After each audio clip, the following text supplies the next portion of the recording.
Correct. And instantly the phone goes. That's number 10, I don't want a job.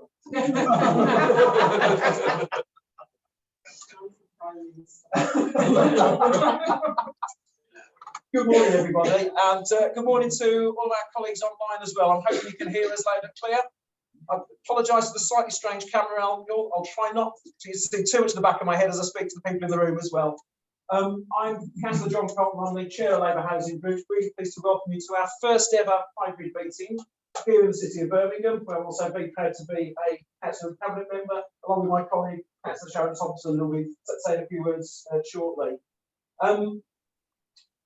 First of all, welcome to Birmingham. I'm glad you all found your way here as we're busy digging up bits of the city yet again. This has been a Labour-controlled council since 2012, very proud to say. We turfed out a coalition. Hopefully we'll be turfing out Tory-led governments nationally shortly as well.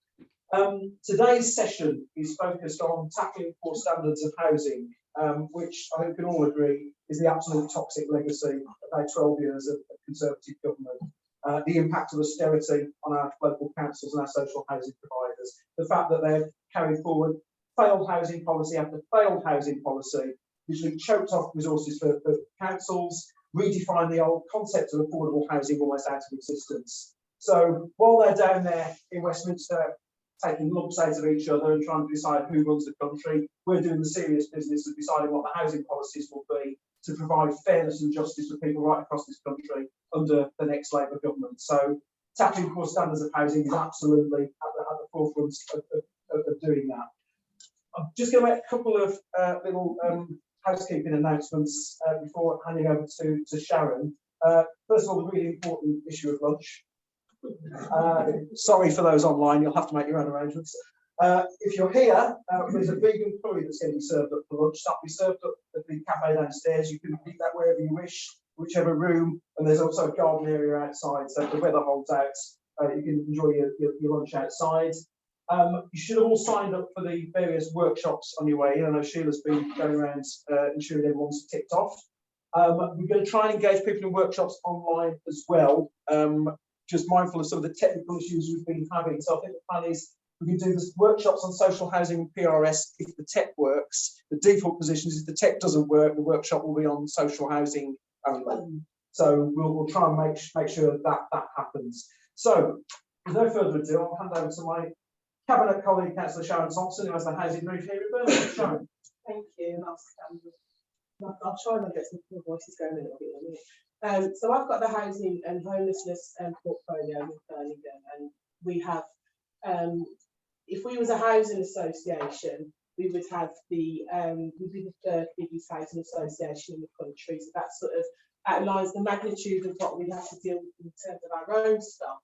But also there's other pressures that come on when we're talking about private rented sector policy and also temporary accommodation.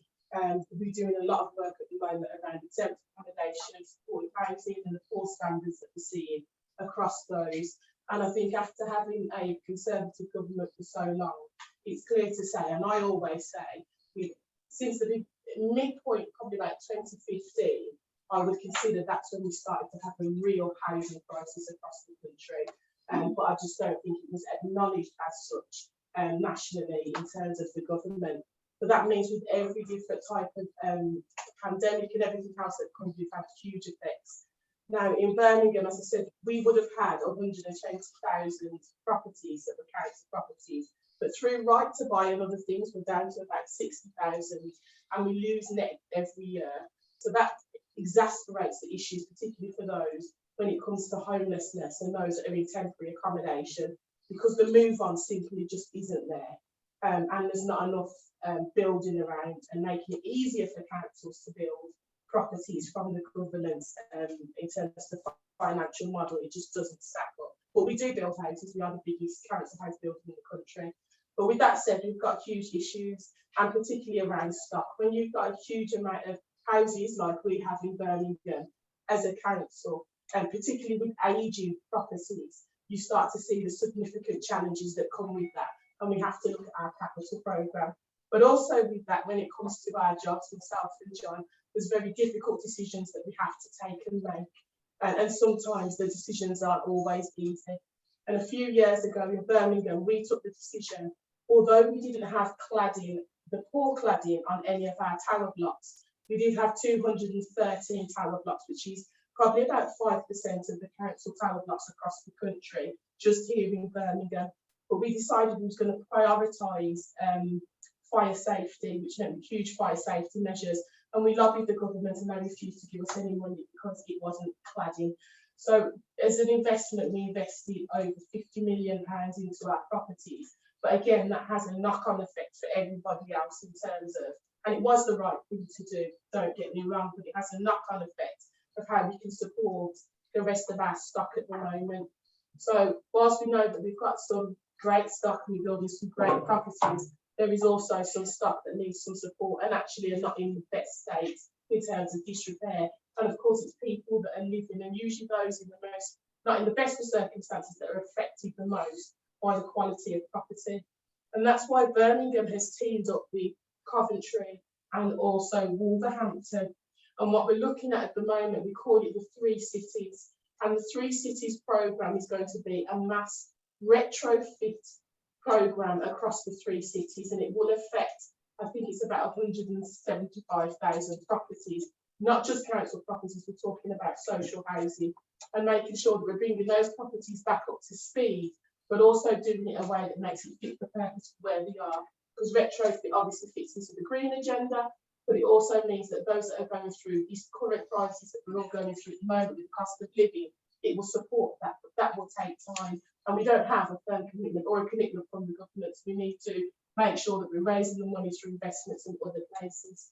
And the private rented sector, I'll just say quickly, again, we see some variation of standards across the private rented sector. We see some great, and then we see some absolutely, I cannot believe what's in my inbox images.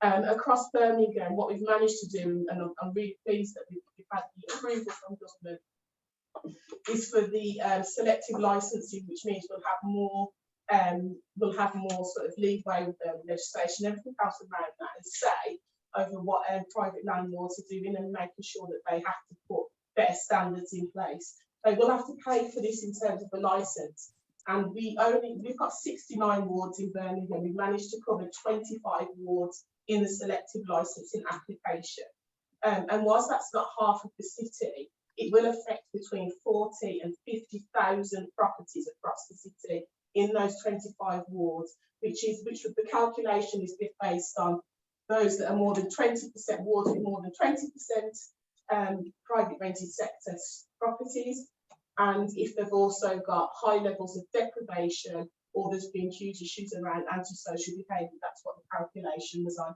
So those are actually the wards in the city that would need it the most.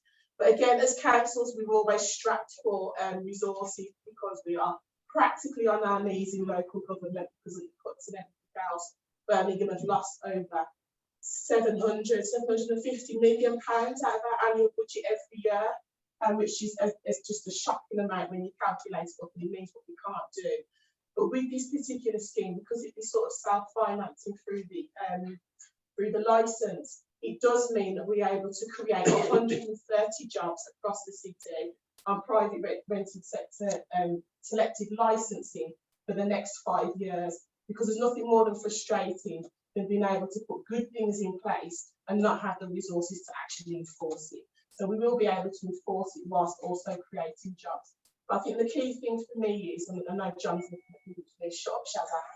So, but the key thing for me is that when we're looking at housing policy, we've got to look at it in the wider context and be really ambitious about our property standards, what we're aiming for, not for today, but for the future. But what I'm really interested in is setting policies that is there to think about our future generations. So we're setting policies for the future renters. We're setting policies for the future homeowners. And with that, we've got to think about the jobs and skills agenda that comes with that.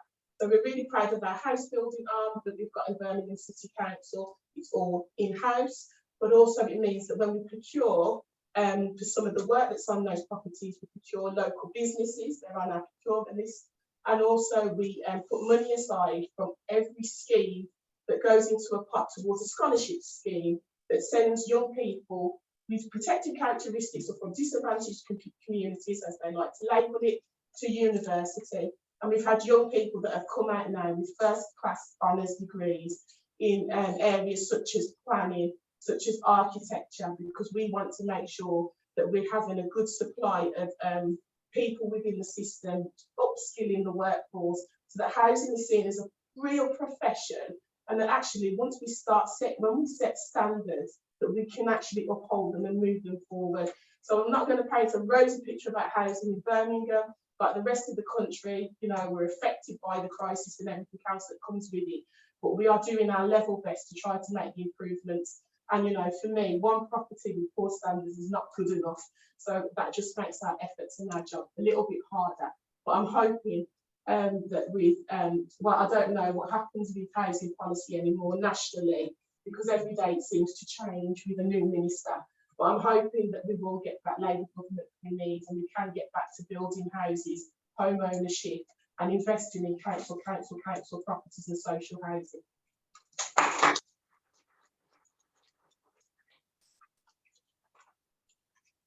Thanks, Sharon. I share an office with Sharon, so I wouldn't dare ever.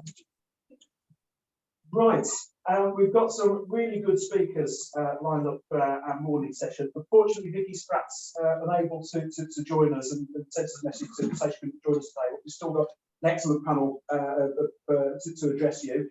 I'm really pleased to welcome our first speaker back to Birmingham, albeit virtually, because she was here for real at our regional conference last week and gave an excellent speech there.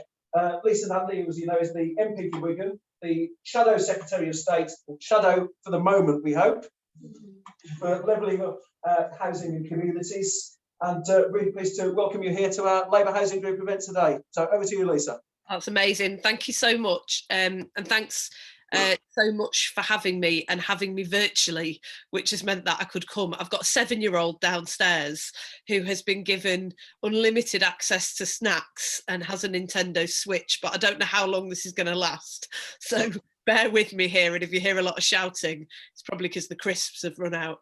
I just wanted to start by saying what an incredible, extraordinary week we've just witnessed.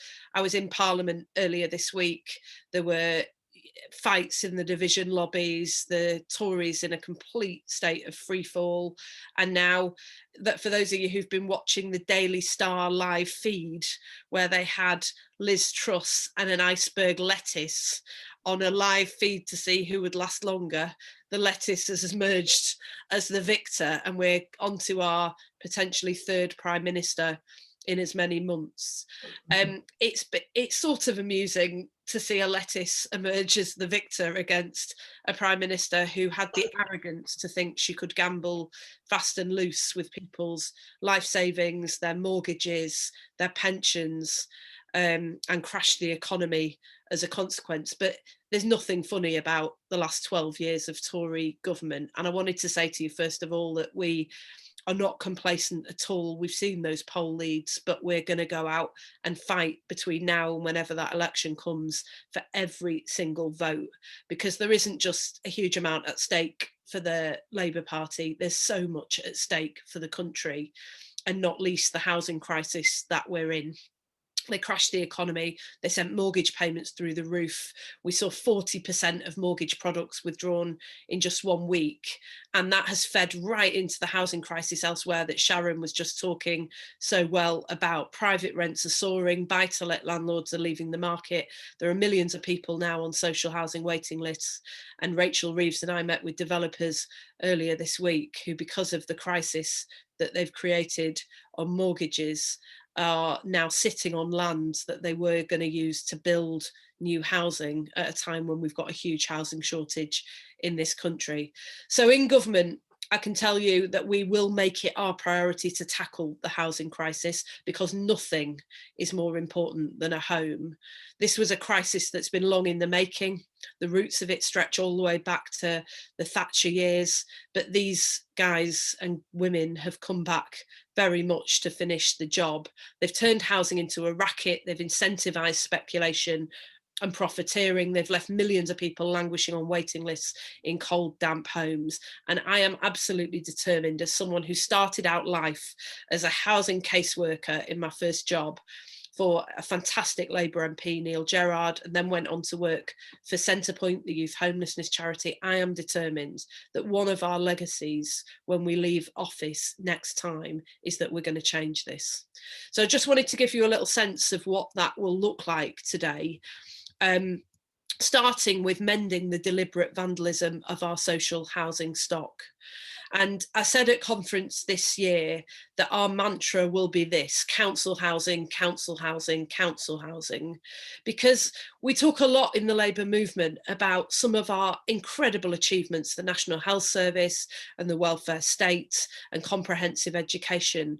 But I believe that the idea of a home for life, handed on in common ownership to future generations, is an idea worth fighting for. And so we're going to rebuild our council housing stock, and we're going to bring more homes back into the ownership, not just of local councils, but of communities as well. Because up and down this country, including at the amazing Perry Common in Birmingham that I visited with Paulette Hamilton a little while ago, I've seen how communities that have been able to take hold of their own housing stock have been able to do up those properties, to let them out to local families in good condition and decent standards, and generate revenue for the local community to be invested back into the people who make a place work.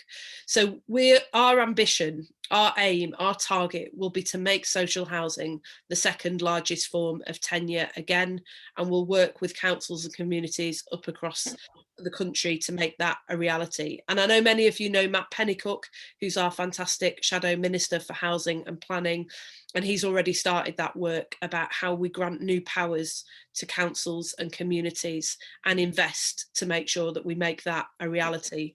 And at Labour conference this year, Keir Starmer set out how we're going to open up home ownership to millions more. The biggest crisis for people before Liz Truss arrived in terms of getting on the housing ladder was affordability. The truth is that Britain needs a pay rise. People just simply aren't paid enough to make ends meet, let alone to save for a deposit and get a mortgage. So we're going to help on both of those counts.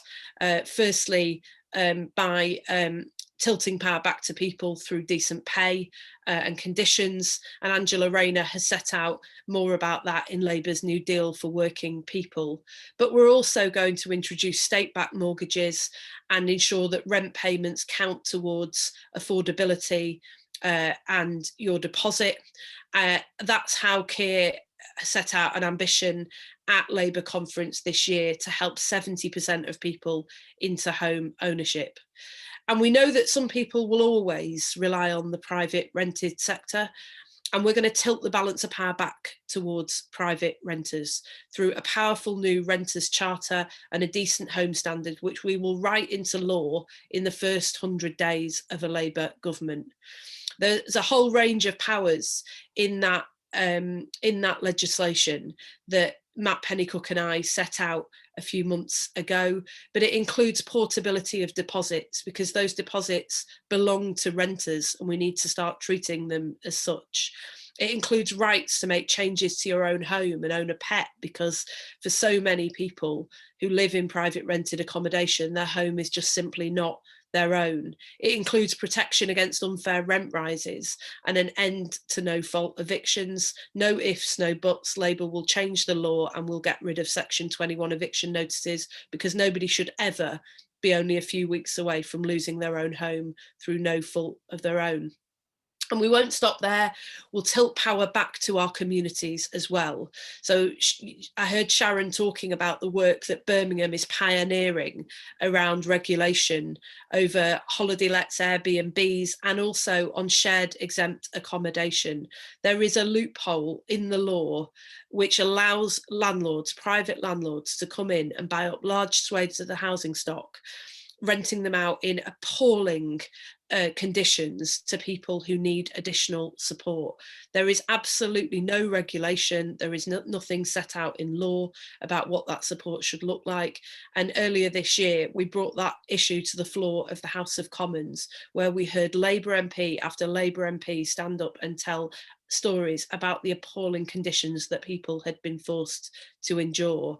But not only did they have to live in unsafe, dirty, cold, damp accommodation without the support that they'd been promised, but those communities have been left to go to rack and ruin as large swathes of family homes have been turned into an ongoing revolving door of people who need help and support and just simply aren't being given it.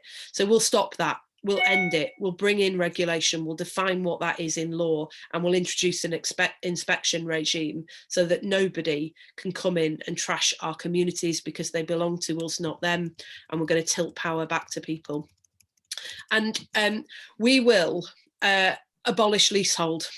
That's a commitment that we made earlier this year, and we firmly intend to stick to it. We will abolish leasehold immediately on new properties, and we'll phase it out for existing properties, replacing it with a form of common hold tenure, because leasehold is nothing short of a feudal system. It has no place in modern Britain. It's left millions of people without the rights and security in their own home, and nowhere have we seen that more than since the horrendous fire in Grenfell that has left thousands and thousands of people facing extortionate bills, trapped in their own homes, unable to move. I was speaking to a leasehold group just a few weeks ago who said to me, this isn't a home anymore, it's a prison. We should never, ever have allowed that situation to unfold, and we're going to deal with this once and for all. Because security in your own home, the right to make your home your own, and most of all, the right to live in a home that isn't cold or mouldy or damp or unfit for human habitation, is non-negotiable. Because, as the Labour Housing Group have said many times, housing isn't a market, it's a fundamental human right. And this will be our legacy in government, to overturn 4 decades of orthodoxy in which housing has been treated as a market and a racket for profit, not for purpose. And once again, we're going to recognise the central importance of housing in building the foundations of the decent, secure life, the richer, larger, more dignified life that any socialist government should help people to achieve. Thank you very much.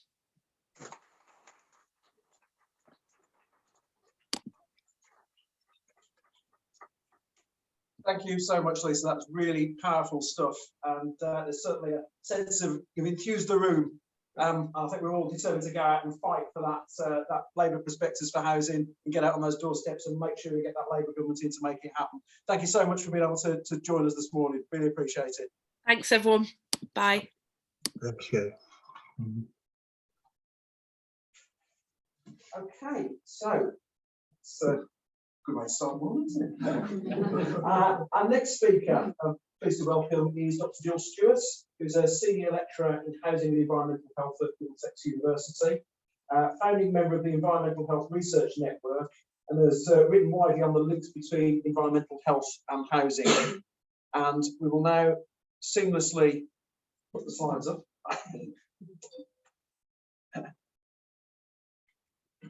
And hopefully people online should be able to see those as well. I'm seeing a thumbs up. Excellent. I just need to go to the beginning of the slides and I've forgotten how you do it. How do you make the slides the main thing? Go to where's slideshow?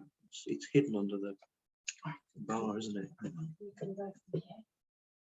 This one. Ah, oh, excellent, thank you. It's that one there, isn't it? Yeah. Hey, Where can I go to do this? Right, do you want to speak from it? I'll read. Can I I'll do it if you to change it. Yeah, if you just stand next to John, you should be able to be seeing. Right. Can I bring that over, or is it? It's not long. No. Okay. All right. Well, good morning, everyone. Thank you very much for inviting me along today.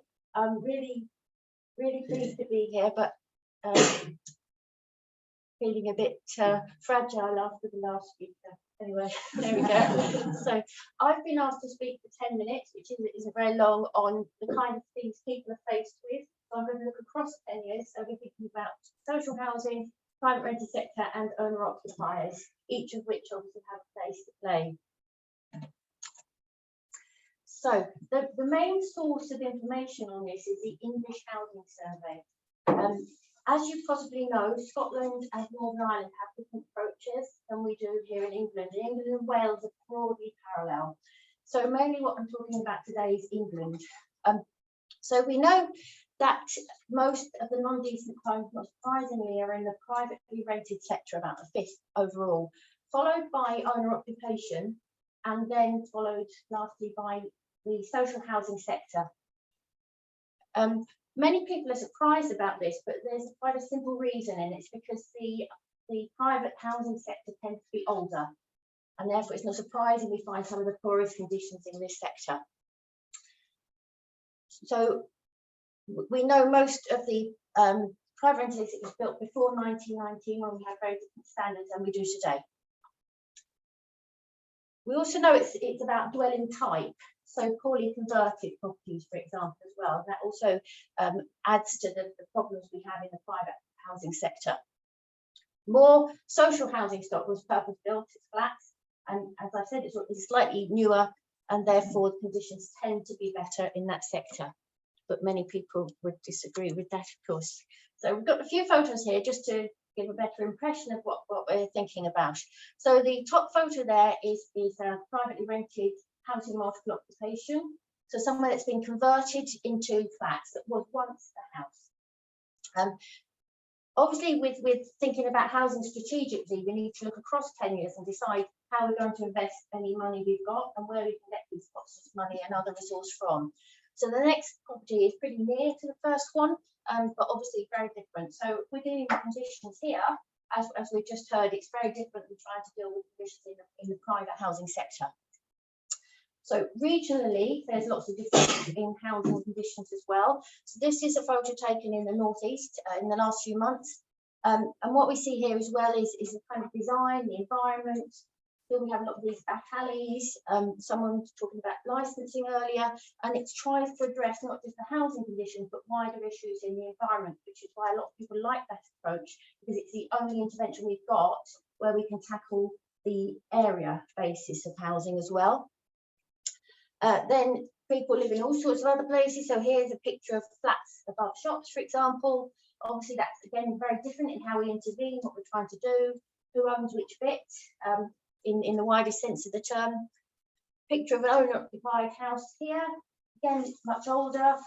When we're starting to think about energy efficiency, how on earth do we start to tackle and retrofit something like this? Very, very different, and each place needs its own individual response.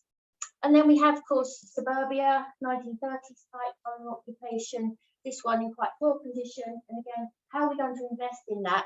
And should we invest in private housing sector, or should we invest in social housing sector, or how do we choose? Okay, so our main intervention is under the Housing Health and Safety Rating System. Now, this is relatively new. The law's been in place for since 2006. It's a completely different approach, and this is about the effect of the deficiencies on the people who live there. So this forms the basis of the English Housing Survey, and with this we either have a statutory responsibility to intervene or discretionary, depending on how it scores. So if we have a category 1, that means high risk, we have to intervene. So we're looking at notices and the whole methods of enforcement there. We know that hazards are more prevalent in the private rented sector, as we've already seen, and the lowest in the social rented sector.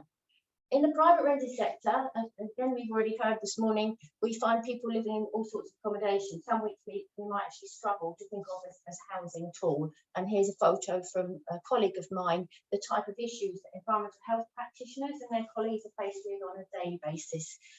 You know, where do you start with this? So for somewhere to be considered decent under the Decent Home Standard, it has to be free from a category 1 hazard. So it has to be free from the issues we just looked at. And these are things like excess cold, damp and mould, trips and falls. What the Housing Health and Safety rating system allows us to do is to compare things like home accidents, such as somebody falling down some steep stairs without a handrail or something, breaking a leg, with something that will be slower and affect their health in a different way.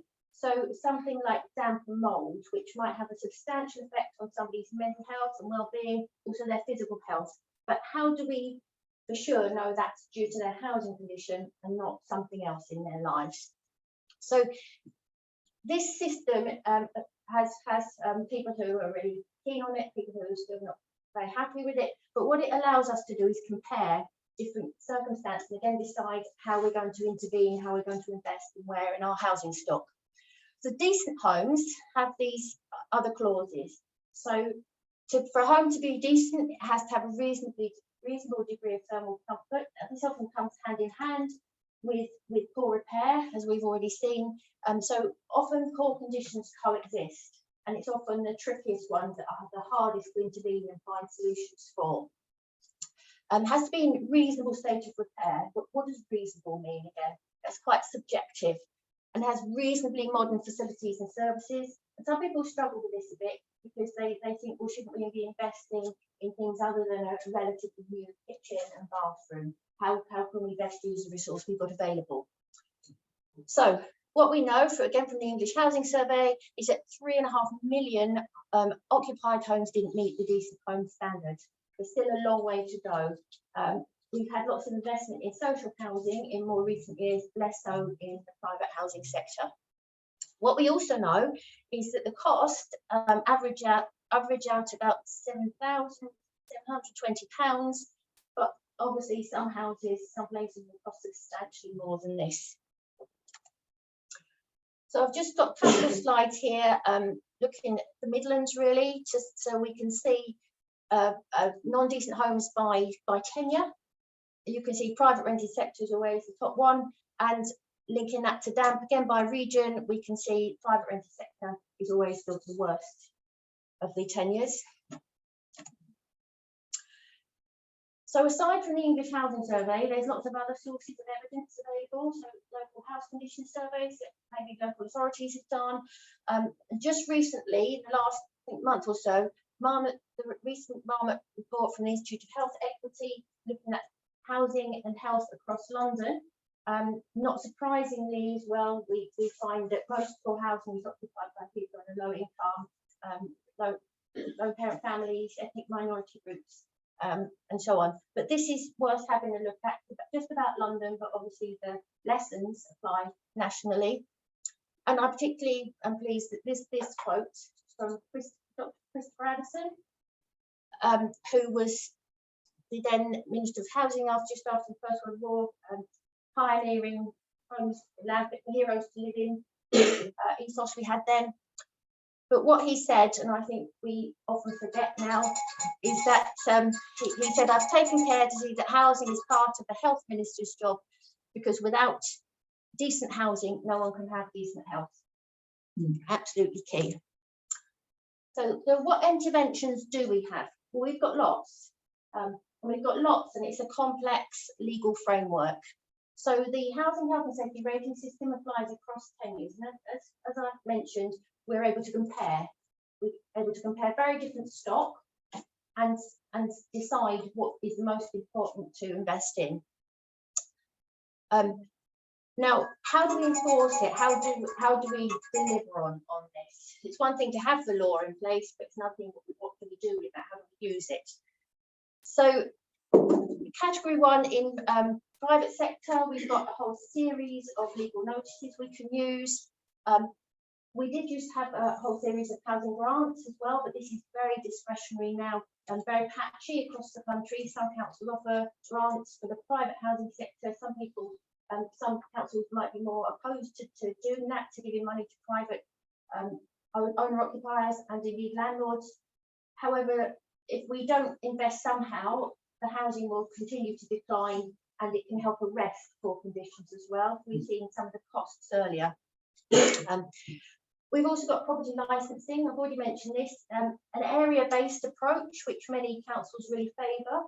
But there's three types. For HMOs, there's additional HMOs and selective. Again, it's applied very differently across the country. All schemes look very, very different according to local housing conditions and so on. They take a lot of time to set up, and they take a massive investment in the workforce to get people up and running and trained, which I'm going to come back to in a minute.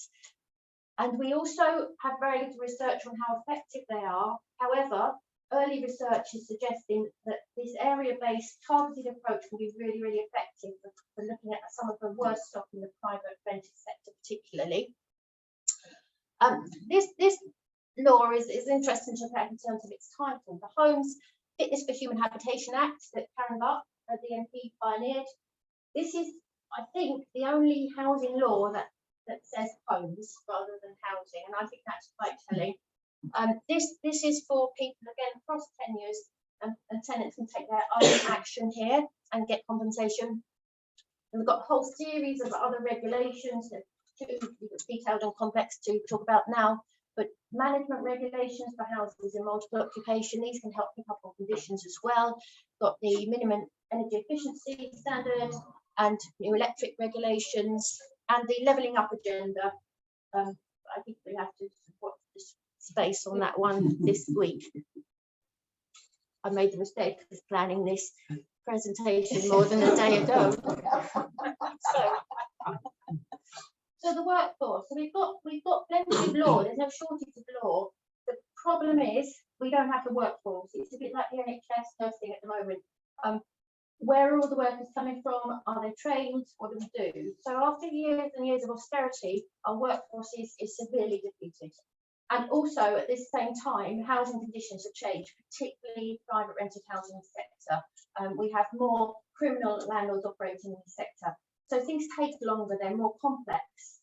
You know, we can't turn things around in minutes. Some cases take years and years. And you know, I think it's hard, if you haven't worked in the sector, to understand just how complex it can all be. So I've mentioned that the austerity cuts, but one of the problems with this is there's not many courses in place. So there's degree programs in environmental health, which pick up this. There's day courses, but there's not much in between. So there is a relatively new course that's only offered really in London just at the moment. I hope it will roll out nationally. But this takes a long-term commitment to training. It's not, you know, a 5-minute job. It's a long process of a career in housing, you know, in private rented sector particularly, but also for people working across other sectors. So it needs for people to be able to be trained surveyors, need to understand what housing conditions they're faced with. It's not just a question of apply the law. There's lots more than that. Very, very complex. Understanding tenancies, understanding, you know, nature of power, relationships with landlords and tenants, understanding how best to intervene with owner-occupied housing, for example, maybe with somebody who's extremely old and very vulnerable and so on. So there's also other ways to intervene.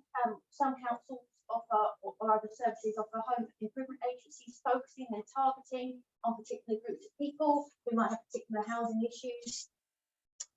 And the housing health and safety rating system is also currently under review. As I'm sure you know, we don't yet know how that will look.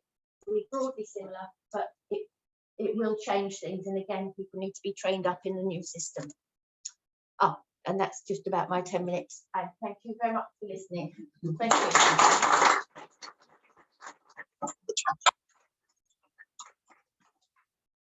Jill, that was brilliant. Thank you so much. Really thorough explanation of the issues and lots of things for us to think about in terms of what we can do with the legislation that's there and some of the challenges in taking that forward and what else we need as well, whether or not levelling up lasts the week.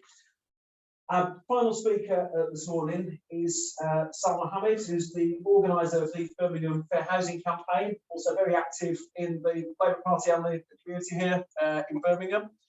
So, Salma, you'd like to come up and we'll just put the slides up there.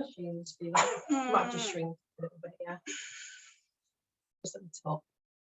There, just put the minus button to make it shrink. Yeah, that one. keep going until we can get it on the screen. I'll tell you when to start. That'll do, yeah. Right. I hope you can see that. Hang on a So I'm not as second. experienced as Lisa and Andy and my previous speaker, along with Sharon and John and everything. So I've made some notes. So I'm sorry, I'm not a rude person and I love meeting new people, but I am going to look at the notes that I've made. Are you okay? I'm struggling. That's okay. I'll have a, I need to get back to the Zoom so I can Oh, I share. see, And okay. I've lost it, Okay. John. Oh, John, can you just Yeah, find the Zoom? So So just as not slight correction, I'm not the organiser of I'm one of the we'll campaign go back to members. We screen- all have a sorry, shared responsibility screen in this, so I'm not the main organiser, and we've got brilliant people within the team as well. I just want to make that clear. So I'm just here because obviously I'm really passionate about this topic. I'm a qualified primary school teacher by profession. I know the impact that has on children who are homeless, who are living in appalling private rented accommodation, who are living in temporary accommodation, who are living in a housing association, and it has a real knock-on effect. I think the first time I came to kind of really understand the scale of the problem was when I worked in the community for about 3.5 years in the constituency office.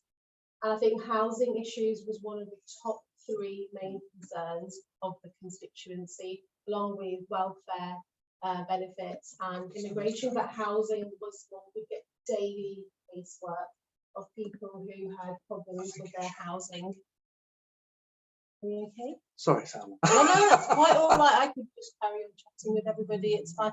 I mean, just so that, yeah, is that I we think we're ready? okay. I think we're sorry. Yeah, thank you so much for inviting me along. I think it's really important to get a whole range of experiences and thoughts in this meeting. And obviously we've had MPs, we've had brilliant councillors, we've had an amazing university lecturer. And I think I'm coming from the angle of the people who this is affecting. And that's why Birmingham Fair Housing Campaign was created. It's a very, it might seem very, you know, huge on paper, but our vision is for everyone in our city to have an affordable, safe and secure home, and for this to be a human right. It is a human right as far as we are concerned within the campaign, but everybody deserves a home, and it needs to be of a decent standard. It needs to be safe. Thank you, Sheila. And I think what's important about the campaign run is that Shelter, the charity, the homeless charity Shelter, they organised a listening campaign. And within that listening campaign, oh, that's really important. There are some facts here as well. The listening campaign that Shelter took part in, they listened to around about 340 people that were living in Birmingham at the time. 32% were private renters, 24% council and housing association renters, 23 were actual homeowners, and 20% were homeless, including those in temporary accommodation. So people who are in temporary accommodation, they are homeless. 42% of people said they are living in properties which are in poor condition or have disrepair. So that's what I'm going to be focusing on this morning, is the housing conditions and the poor state of disrepair in the city. Thank you, Sheila. Now, the Home Truths campaign was launched in 2020. The Birmingham Fair Housing campaign has started since I think 2021, around about February 2021. And within that campaign, within that group, there are people who have had lived experience of poor housing, people who are passionate, like myself, about trying to get this sorted, people who are in positions where they can affect policy. So we've got a really good range of people within this group. Now, as I said, that my main focus for this morning is to look at the problems that are within housing. Now, 50% of the private renters who took part in the listening campaign said they were living in houses which were in bad condition or needed repairs done. And I quote, this is from a private tenant: "I had a rising damp issue in the bedroom that caused damage and involved my belongings, such as my clothes going mouldy in the wardrobe. The landlord and agent refused to carry out any work. I eventually had to move out while still paying rent, as their advice was to let it dry out. I've since suffered years of mental health issues due to having no fixed abode for the following 8 months. Now, those are the list of the kind of the common problems that people have experienced across all 10 years. Damp, mould, leaks and vermin, those are one of the top ones. Homes were cold due to a lack of insulation or broken windows or because of inadequate heating. Homes where boilers, taps and showers are not working. And the frustration, I think this was one of the key things which has a knock-on effect on all of that, was the frustration at the length of time it took the council, landlords and letting agents to undertake repairs, and quite often the work was inadequate and the problems would resurface. I think that was one thing that I really found when I was working in the constituency, that was people with the same problems kept coming back. I mean, you can't just paint over mould, you have to treat the mould so that it actually stops coming back. But painting over is not a solution. That's what a lot of people across all the housing tenures were coming back to us with. But it's not just the private renters who are living in homes that are in bad state.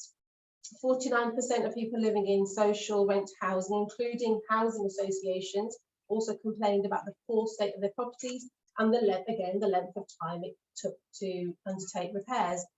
Again, a quote from one of the people who took part in the campaign: "Contractors are not doing the jobs that should have been done before I moved in.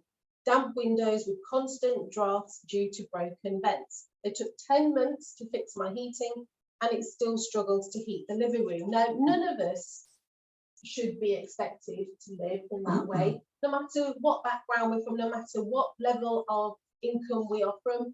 We should not be hearing these, but we hear this day in, day out. Residents living in shared accommodation, such as HMOs, supported housing, exempt supported housing, and asylum housing, also spoke out about having to live in poor conditions in cramped accommodation with bathrooms and kitchens which were inadequate or needed repairs. Living in bad housing, as you can imagine, is damaging renters' physical and mental health. Renters said they were suffering from asthma, eczema, stress, anxiety, and depression to their living conditions, which was caused by or made worse by their living conditions. Now, a story that I've got, which I have remembered all this time, was the family that I supported. And again, they were made homeless because their private landlord wanted to sell the property, a very common reason why people in the private sector are becoming homeless.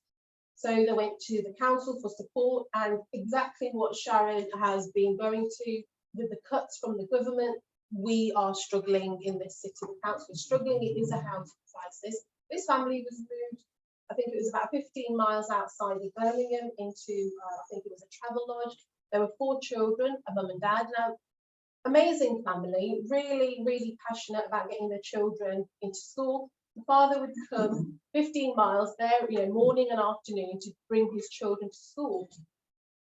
Now the children, this was, and probably, hopefully they're second now, but it was having a huge impact on their education, because the teachers were having to find them somewhere to sleep during the day because they were exhausted, because they were getting up at 5:30, 6 o'clock in the morning in order to make the trek to school. Again, this should not be happening, but unfortunately it is, and they're not the only family, so teachers are getting involved.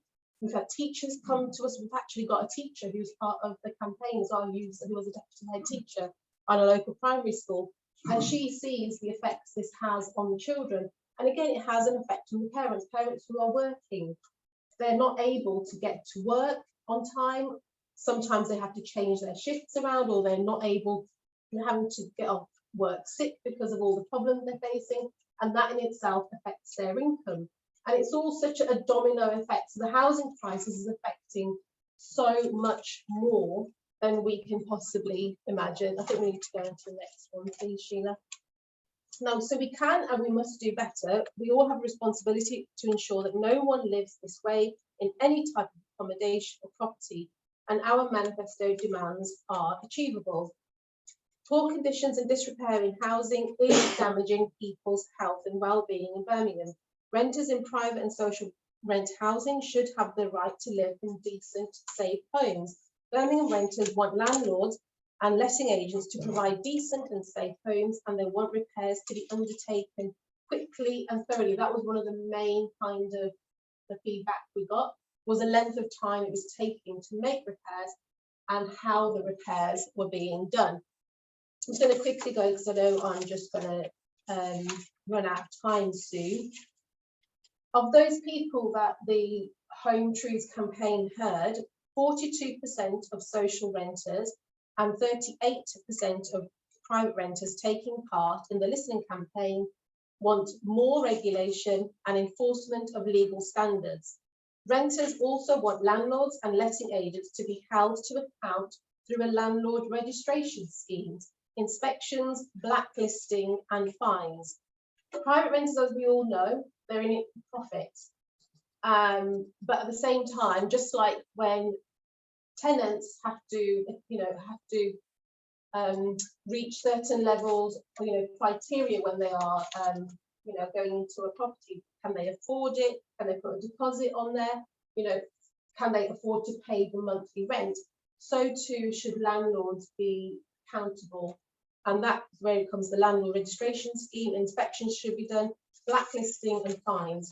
Some private renters gave fear of being evicted as a reason why they hadn't complained to their landlords, whilst others said they believed they had been evicted by their landlords in revenge for complaining about the state of disrepair in their homes. Accountability. There needs to be a lot more accountability for landlords in terms of how they're treating their tenants.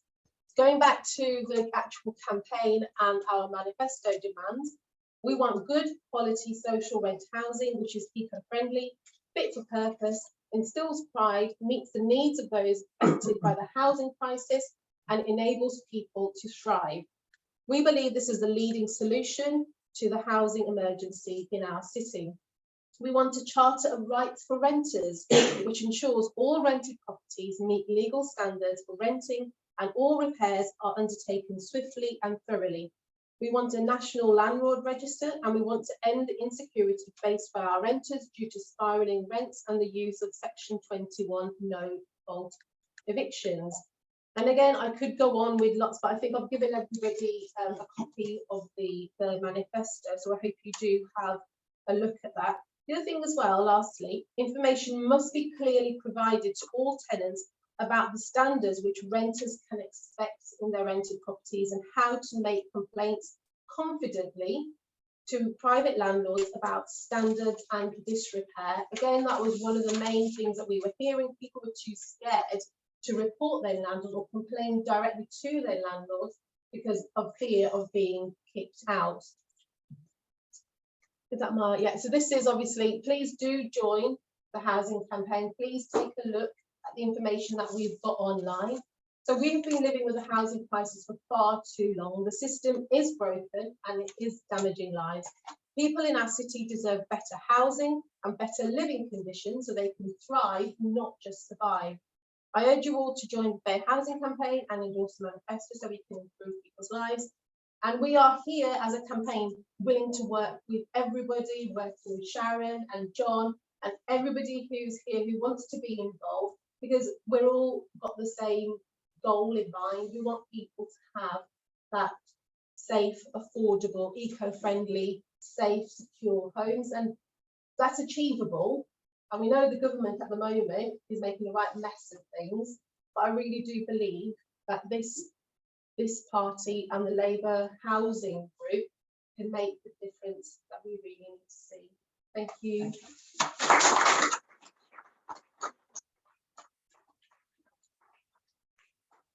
That was brilliant. Thank you so much, Salma. I mean, the stories that you told, I think, bring vividly to life the reality of what this means for people in this city and right across the country, and also the importance of establishing housing as a human right, which of course is something that Labour Housing Group has campaigned for. And I was really pleased again to hear Shadow Secretary of State emphasise the commitment to that in a speech this morning. So thank you ever so much for that.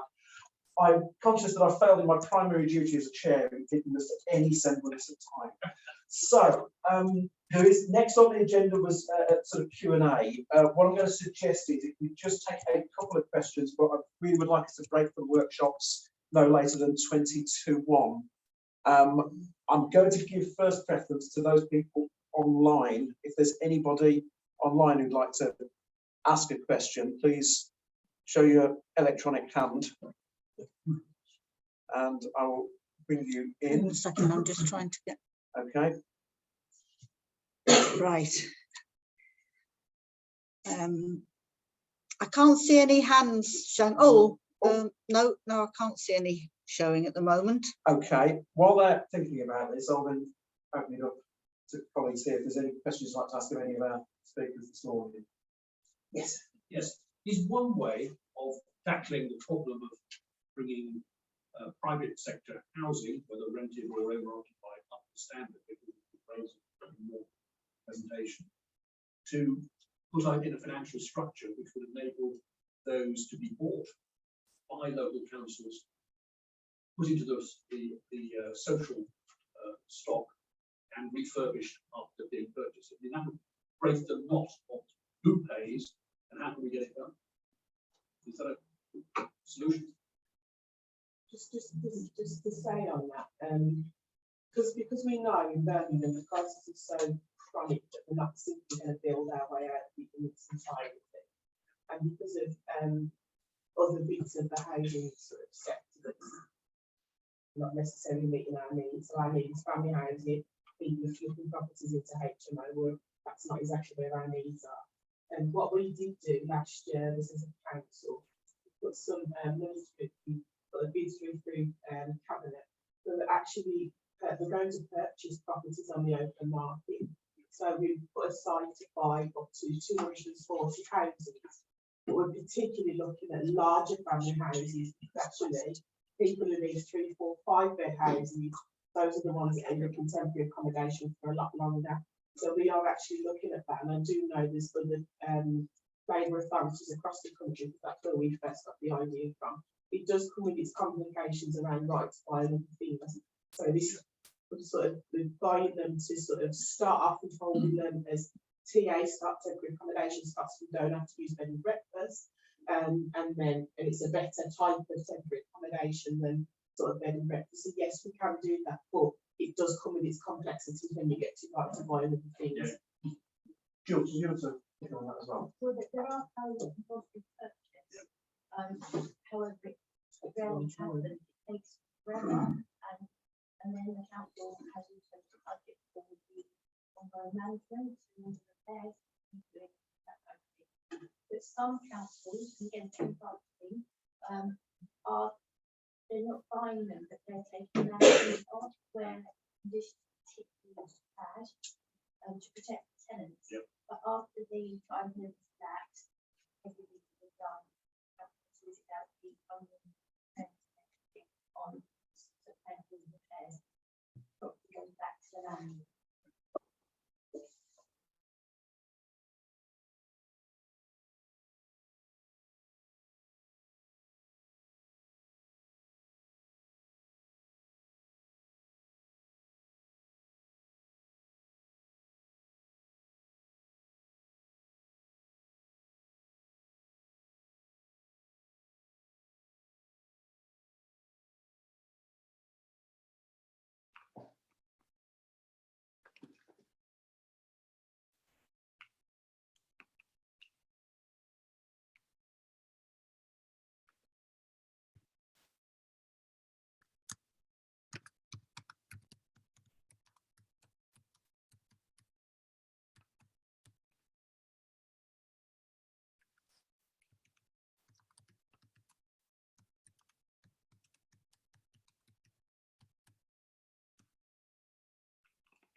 And Jill, so yes, we'll carry on with that one. And Was that me in that one? yes, Right, because yes, and visit John. Yeah, sorry. We're back. Great. Did you want to take Maureen's questions? Yes, can you hear us, Maureen? Sorry about that. We lost the connection there for a moment. No, my first question is, could Labour groups like yours invest in some proper equipment for these sort of meetings? Because I can't hear most of what's going on. Our own little Labour Party here are buying equipment, and we're going to lend it out or hire it out to other groups. So we probably get a bit of income from it. And it's only about a couple of £100, I think. But you shouldn't have to keep looking at the screen and that sort of thing. The main question I want to say is that, so I'm trying to get rid of the chat here. I can't get rid of it. I very much appreciate everything that's been said so far that I could hear. But could I draw attention to the fact that areas like ours in Somerset are suffering an extra problem of massive holiday lets happening. Minehead, we're very lucky, we don't have a really good surfing beach, so we're not as badly hit as other places. But some places are just losing all their rentals virtually. And here there's companies setting up holiday rentals, putting plaques on the houses to say they're holiday cottages, and we're just seeing them everywhere. It's completely terrifying. And the problem is that our housing, 60% of our housing isn't even insulatable. You know, we can't get them up to standard. Some of them we can't get up to standard to let. So the landlords are finding it easier just to evict the tenants and turn them into holiday lets, which they'll probably get as much, if not more money. So the problem is actually worse than it's been portrayed so far in the seaside and rural areas like ours. And I've always felt that the Labour Housing Group is very London-centric. So if you would actually take these problems into account as well, it'd be very welcome. My CLT that I chair here, we're holding a meeting next week on housing emergency, trying to get our council to declare one. We're about to go unitary, which will be, so it'll be a bit of a challenge to do that. But other Devon and Cornwall groups, councils have already done that, because it is really absolutely, catastrophic, frankly, the way things are going. So I just wanted to have a bit of a rant. So thank you very much, and I'll wait to see what else is said. Thanks, Maureen. We'll certainly take you up on the offer around tech. I think we're still grappling towards some solutions on this. Sheila, you wanted to come back on that, didn't you? Yeah, I wanted to say this is the first time we've done a hybrid meeting, so we've been learning on our feet today. But also, in a conversation we had with Lisa Nandy a month or so ago, we had quite a discussion with her about how we can influence Labour Party policy so that it takes account of what's happening all around the country and is not London centric. And she's really keen to do that. And we are going to very shortly send a survey out to all of our members to ask them to identify what housing issues are really important in their area that they think are not everywhere in the country. So that's what I'm trying to work out a way of putting the question at the moment, but I'm planning to do that before in the next few weeks. And I think it's also, we have had several events around housing in the southwest in particular. We had a policy day, and we've had a session at one of our online housing conferences, specifically around the issue of holiday lets. So it is a really important issue, I think. And we had a conference, we had some excellent speakers from Cornwall, 2 speakers on this subject, and it was really a really good session, very powerful. At the Labour Party conference and one of our fringe events. So yeah, it's a very really good thing to raise. Okay, thank you all. I'm going to suggest now that we break for the workshops, and the plan is we do those then for 45 minutes, break for lunch then at 1:30. So I'm afraid I missed all the announcements about the workshops because I was trying to get the tech fired up again. So I think social housing here, owner occupation around the corner in room 6, little room around the corner. Private rented is downstairs,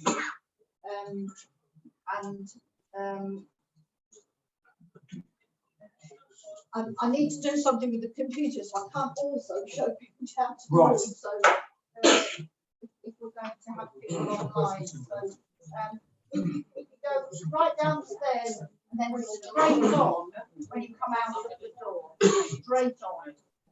And hopefully you'll see Andy there.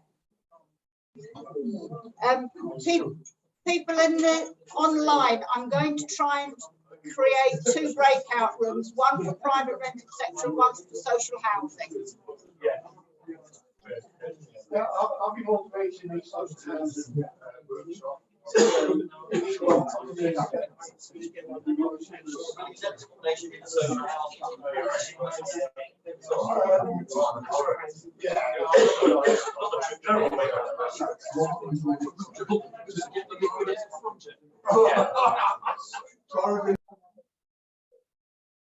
And again, we're recording this as well. Hope you all enjoyed your lunch. I hope we're now not going to go into a post-lunch slump because there's lots of further stuff to discuss. We will be passing that hat round to collect your fivers to cover the cost of lunch, and also for those who haven't got cash, we'll send some details about bank details out as well, so you can make that contribution online if you're able to. So. This afternoon, we're going further into the issues around housing standards, and I'm really pleased to welcome our first speaker, who is Councillor Kerry Carmichael, who is the leader of Sandwell Metropolitan Borough Council here in the West Midlands. She was elected to Sandwell Council for Blackheath in 2012 and became leader of Sandwell last year. Previously having been a cabinet member for neighbourhoods and communities. So really great to have you, Kerry. Over to you.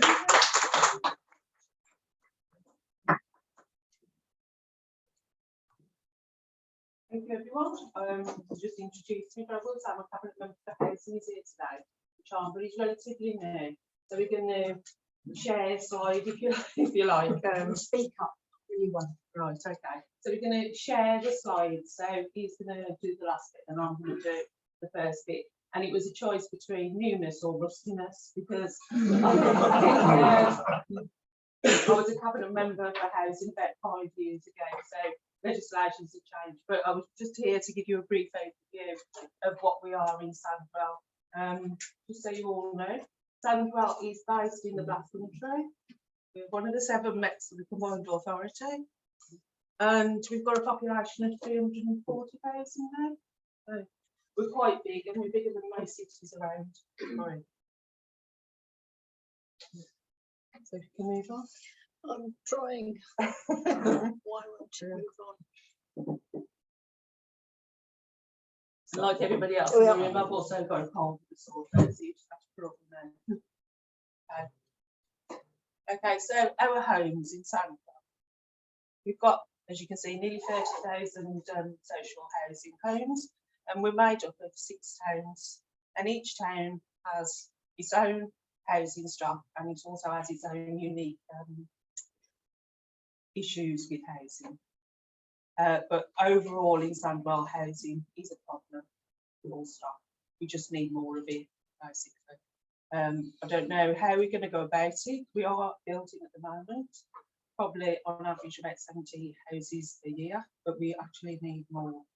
As I said, this is a whistle-stop tour of Sandwell, you know, nothing special in there.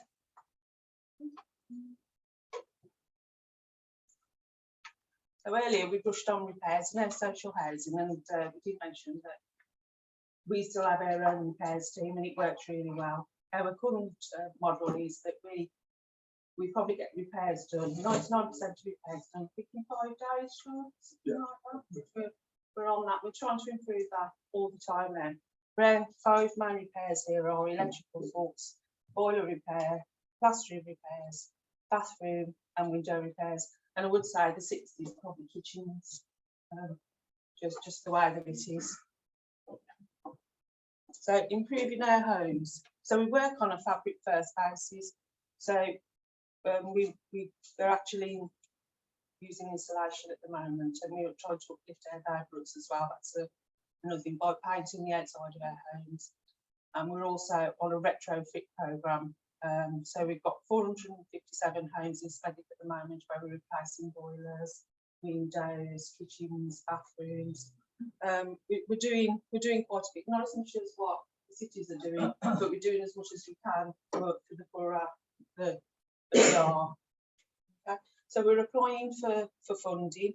We've had LAD 2 already for insulation, and we're now going for the SHDF, and we're going to go for the second lot from the combined authority. So we can actually go on to do more homes. Without the money from the combined authority, we won't be able to do all the work that we're actually doing now with insulation. We just wouldn't be able to afford it. We've got 44 high rises refurbished, and we've got 12 more to do. We're actually on one in Langley at the moment, which is an old 1960s block. It's one of those things where we probably would have been better off demolishing it, because we're at the stage now. Whereas at the time it was brilliant because it was in 3 sections, but we've had to put an extra staircase in. It's had to be totally remodelled inside, and with the cost of living and inflation, the developers now are coming back and asking for more money. So what started at 15 million is now probably turning into 20. By the time we're finished, it's probably going to be a lot more than that as well. So we're just in a sticky place at the moment with that. I think the actual person, the company who's putting the rock wall on the outside, I think they've probably gone bust. So we're at a stationary point. Darley House is another block of flats, and that's actually in my town of Brown Regis, and super excited the fact that we're going to be putting district heating into that area, and that's because we have one massive block of flats, high rise, and they have lots of 3-storey flats surrounding it, so and a leisure centre not far away, so we can actually pull everything together and hopefully bring energy bills down for the residents in that area. Then we just put in this quirky fact here because I couldn't believe it when I first became cabinet member many years ago, to know that not everybody in a house actually had a gas supply. Couldn't believe it. couldn't believe it. Obviously things are changing now, and in Raleigh Regis where I live, there was one big road, Springfield Road, which was full of council properties that hadn't got a gas supply. That's now changed now, and they've got a gas supply, and obviously much better for them. So homelessness, we do have a problem, but it's not as much of a problem as what probably Birmingham and Wolverhampton have. We're in such a, but we do have a preventative scheme in place. We have a service where people attend. We use brush strokes, it's medic, and we're actually setting up our own independent facility where people who are about to become homeless can go and visit, so we can guide them into the right area of what's the best solution for them. Private rented sector or social housing, hopefully, if we have enough. Yeah. So temporary accommodation, again, not such a big deal, but it is obviously a big deal for the people who actually move into temporary accommodation. We used to use the hotels in Birmingham, and I think Sharon and I had a conversation not so long ago. We had to move all our temporary accommodation people out of that hotel because of bad practices.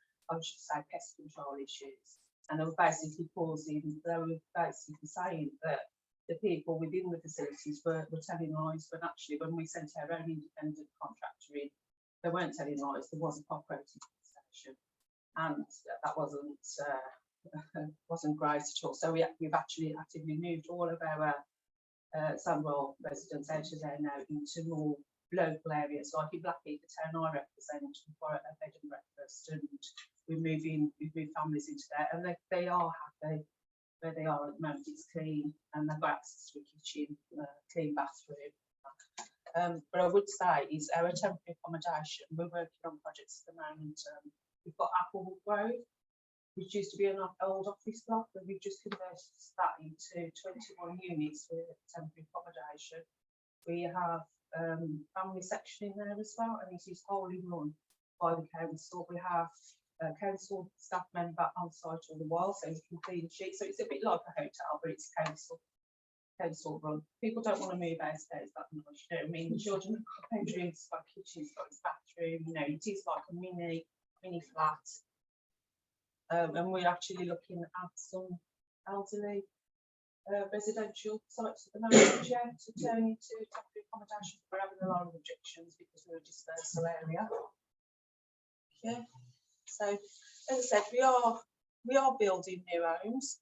I've briefly touched on this before, that most of our homes is social rent, but because of what we spoke about in our social workshop earlier, we do have to put some houses at affordable rent. So, but they're not as much money as what, say, affordable rent is elsewhere. Our average rent price is £400 per month in Sandwell. So I think it works out to about £430. So I said we're delivering 70 houses on average per year. We would like to do more, but we haven't got the land to do more. And the land that we do have is quite dirty from heavy industry. So we need to do a lot of reclamation on there. Unfortunately, the money from government doesn't come through enough to do that. The latest one that we've actually done is 27 homes. It will be 27 social homes on a piece of land where 2 blocks of flats were previously. It's took £70,000 per unit to bring each home up to foundation level, and that's without even putting the house on top. They look lovely, but they cost a fortune. And then obviously we've got the problem of 5 years' time people wanting the right to buy. So, you know, we have to be careful. Yeah. And I've just put this on the end to say that we're actually working with St Basil's at the moment, where Sandwell Hospital is. We've got flats along there, and they're going to move in and they're going to do this work to live scheme with young people. And I know you've been involved in this as well, Sharon. And it's going to be good. Hopefully they'll be on site in November, and we'll be looking at that finishing in around 12 months' time. Charles going to come up as the forward thinker on housing, and he's going to run through, I think, is the last slide. Yeah. Oh.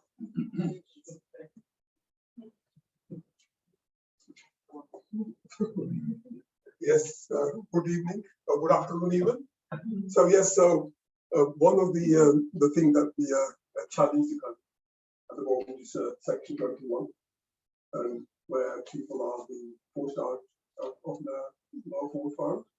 So we're trying to get that so that make sure that the court orders are followed. That's one of that. The next one is the exempt accommodation, exactly to be piloting the system in West Bromwich and see what the feedback is from that. So we have a couple more months to go yet to get feedback from that.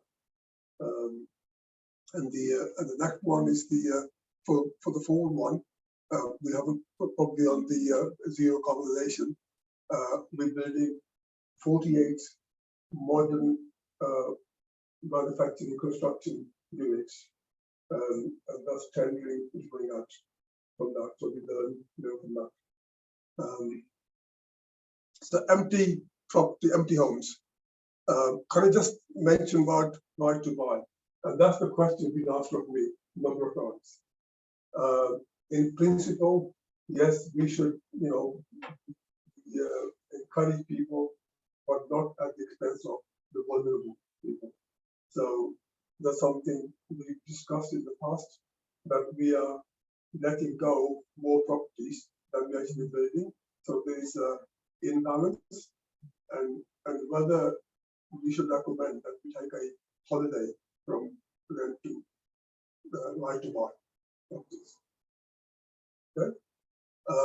In Sandwell, we have something like 3,500 properties that are empty at the moment. We're developing a strategy that we're going to be scrutiny board on 1st of November as to how do we tackle that.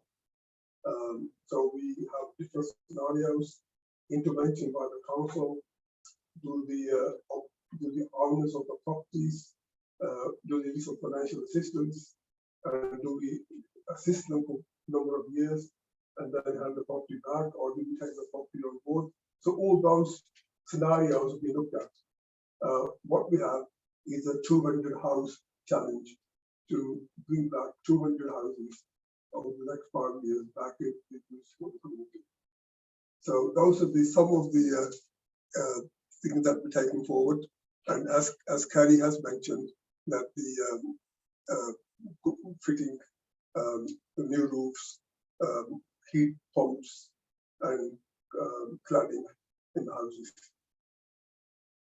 Okay. Thank you very much.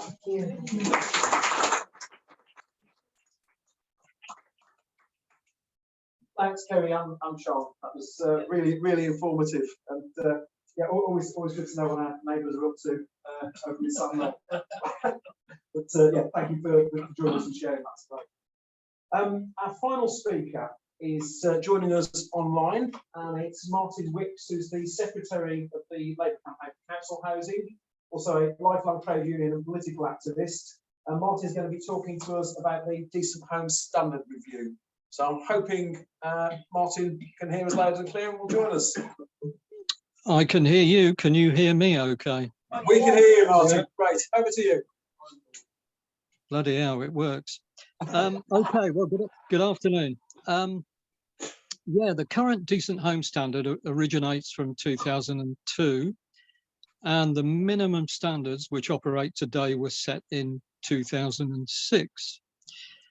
On a positive note, I think it's fair to say that in combination with the major repairs allowance, it did enable the modernisation of council housing to a large extent. As a council tenant in Swindon, I got central heating, double glazing, UPVC doors, although I'm still waiting for a new bathroom after 20 years. But broadly speaking, there was a significant improvement in the condition of people's homes with the provision of these key components. However, the standard was weak when it was introduced, and as early as 2003, a parliamentary committee said it was too low a standard. For instance, that's exemplified by the estimates of the useful life of key components, such as 30 years for a kitchen, 40 years for a bathroom, and my favourite, 50 years for windows. They'd have to be damn good, wouldn't they, to survive that long? Unfortunately, there's sufficient scope within the standard for landlords to declare homes as decent when they are patently not. They're not declared non-decent by the failure of one criterion. Just to give you one example, a decent home is supposed to have reasonably modern facilities and services. But in order to be deemed non-decent, out of 6 criteria, it has to lack at least 3 of these. A reasonably modern kitchen, 20 years or less, kitchen space with adequate space and layout, a reasonably modern bathroom, 30 years or less, a couple of others which I won't bother listing. But conceivably, you could have a bathroom and kitchen outside of these parameters. But if the others are okay, then the home would be deemed decent. And I'm afraid this does actually happen. So in 2018, the Social Housing White Paper committed to a review to consider the case for change and to redefine decency. They set up a sounding board consisting of representatives of various organisations within social housing to examine the existing standard. Now, a range of issues were raised on how the standard needed changing and on the critical question and thorny question of funding. They can improve the standard on paper, but if councils like Sandwell have got insufficient funds, then it won't be implemented in practice. If you, for instance, if you shorten the expected lifetime of these key components, and that means spending more money replacing them. Another important issue which was raised in the sounding board by the Association of Retained Council Housing was the issue of the 2012 debt settlement. This was when the new finance system was introduced, so-called self-financing, in which 136 councils were given an extra 13 billion so-called debt, which obviously you have to pay for, you have to service. One of the criteria for determining how much each council, how much debt each council was given was the work they would do in maintaining their homes to the Decent Home Standard. Over a period of 30 years, they all had to set up 30-year business plans.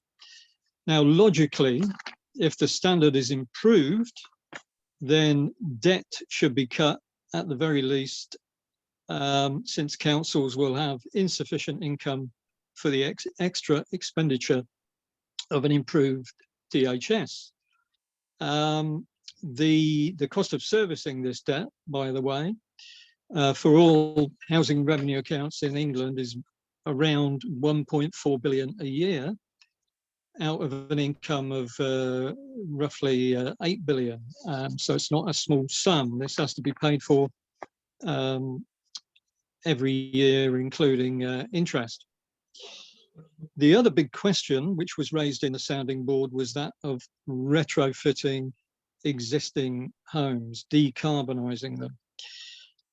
From 2025, all new homes will have to fit non-carbon heating systems, which is fine and dandy, but you've got the little problem of more than 1.5 million council homes that need retrofitting, and you can't seriously talk about tackling global warming without arranging the retrofitting of that stock. There are many and various estimates of what this would cost, but a conservative, small c conservative estimate would be it would cost more than 30 billion to do this for all council housing stock in England. More than 20,000 a property is a rather low estimate, in fact. So the message on the need for funding was one that the government was not keen to hear. At the beginning of the process, they said that improvement may have to be self-financing. Having finished the review, instead of proceeding to redefine decency, they have suspended the process. The excuse they're using is that they've decided to apply the Decent Home Standard to the private rented sector, so they will concentrate on that for the time being. The real reason, in my view, is that they don't want to have to deal with the issue of extra funding because they're not keen to provide it. Now, obviously, in the current extraordinary political situation, it's impossible to determine what the government policy might be. So I think the key question for us is, with the prospect of a general election, which may be sooner than we would have previously imagined, we need to discuss what Labour will do in relation to the Decent Home Standard. As I understand it, Labour's policy is to provide 6 billion a year to insulate 19 million homes over 10 years. Obviously, that includes all 10 years, and we know nothing about how the money would be divvied up. But if you do the maths, that's 1.9 million homes a year, so it comes out at barely more than £3,000 of property, and doesn't address the issue of non-carbon heating. Particularly, I mean, with housing in general, but with older council housing, It's no good installing a heat pump unless you stop the heat loss, and that probably requires external wall installation and triple glazing, which doesn't come cheaply. Now, most of the failures, the majority of homes which fail the Decent Home Standard do so on thermal comfort. And I think in the context of the current cost of living crisis, more and more people are going to be leaving off their heating, and that's going to multiply occurrences of damp and mold, which seems to be an increasing problem. As the DCLG Parliamentary Committee said in 2010, a comfortably warm home will not be achieved through energy efficiency alone, should the inhabitant be unable to afford energy costs. Therefore, I think retrofitting is an emergency issue, both from the point of view of dealing with the environmental crisis and easing the financial pressure on tenants. Because if they don't have their heating on, then the quality of their homes is going to deteriorate. So we need Labour to commit to a specific amount of funding for councils to resolve this issue and to do the work. Quite a few councils are beginning to do a little bit of retrofitting, but just on a very small scale, because they don't have the dosh to do it. Finally, the 2019 and 21 conferences both voted for a review of housing revenue account debt. Nothing's been done about this yet, but both improvement of the Decent Home Standard and any serious retrofitting program needs to address this question, given the shortage of funding of housing revenue accounts, which has obviously been exacerbated by the current level of inflation. And the improvement of the quality of tenants' homes requires adequate funding. Otherwise, we're all scrabbling about trying to do as much work as we can, but without the resources to do the job properly. I'll leave it there.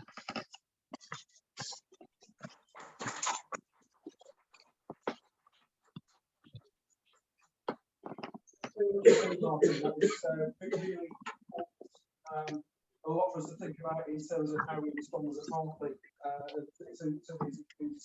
Hopefully we go back into government.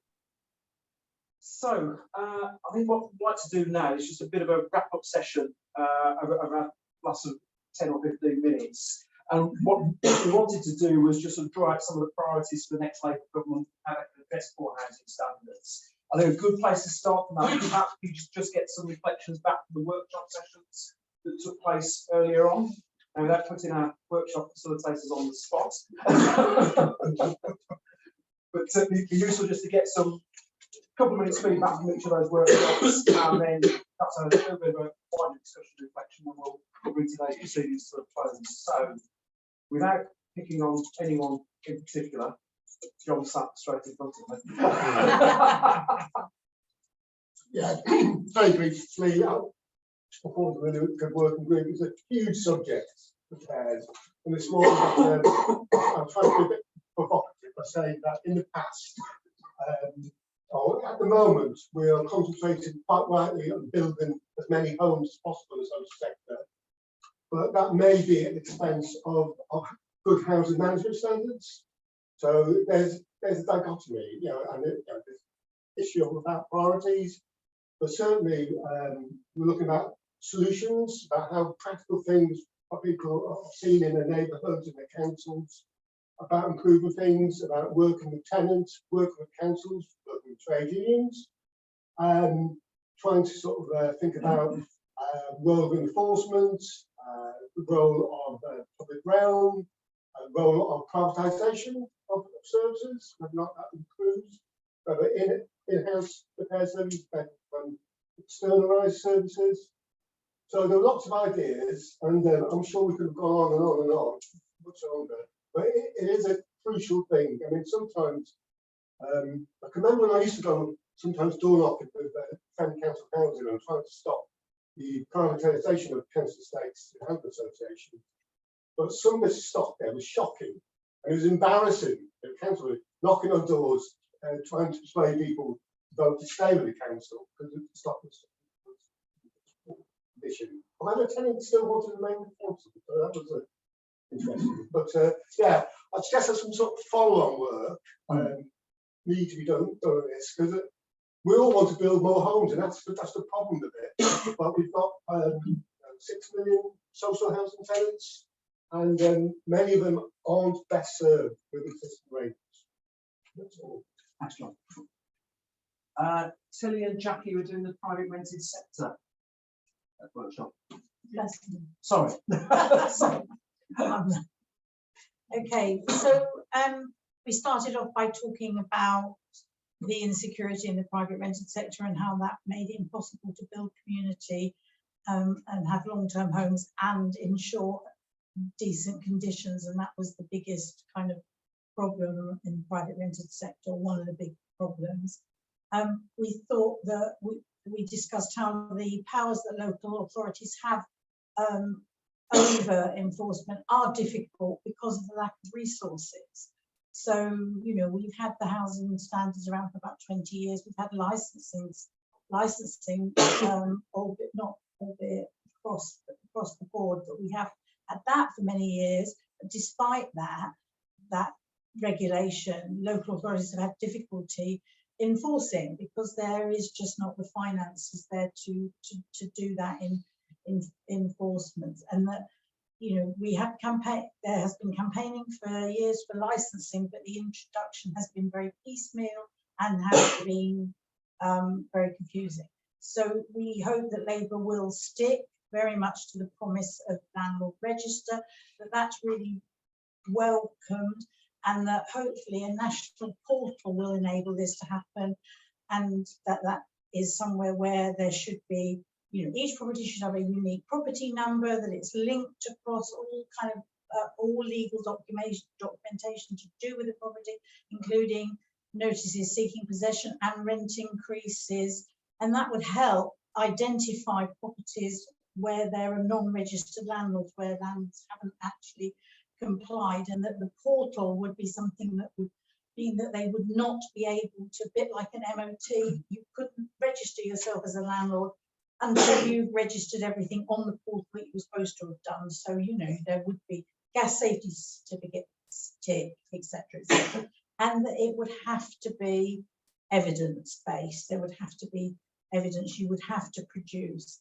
and that whilst we might not be seeking luxury standards in all accommodation, but safe and properties being safe and warm should be very central to it. So we talked about how much legislation there was and how it did need to be brought together, and that, you know, we should make sure that you know, all landlords were complying with this, that it had to be renewed every year, and that there was evidence that they're capable of managing the properties, and that training should be available for landlords, and they should be tested on their ability to actually manage the property, and that should be paid for out of a fee.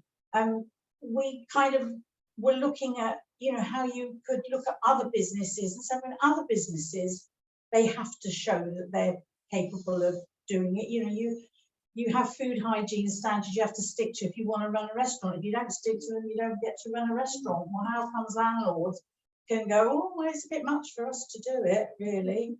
And we also think that having this national portal and having this, you know, this expected standard would be able to scrape lots of information together, so you would have information about which landlords are paying tax and which landlords aren't paying tax, and which landlords are using actually things like Airbnb and short-term lets and things like that. So we also talked about the fact that many tenants aren't really aware of the type of tenancy they have, and that even some landlords don't even know that. So there needs to be more information for tenants, they and for landlords to come to that, and that, you know, we ought to be able to supply that in many ways, maybe through the same sort of portal that there was advice for tenants. And overall, we do need to be sure that housing supply matches the loss of any private rented sector. We know that there's always an argument if you try to make landlords to do more, they'll go out of the business. It was noted that housing never disappears; it's always there. You know, if it's not being privately rented, it's being sold and it's being owner occupied. We're not losing housing; we just may be losing it out of the sector. So we just need more housing anyway, whichever way we look at it. And we talked about exempt accommodation, like should anything be exempt?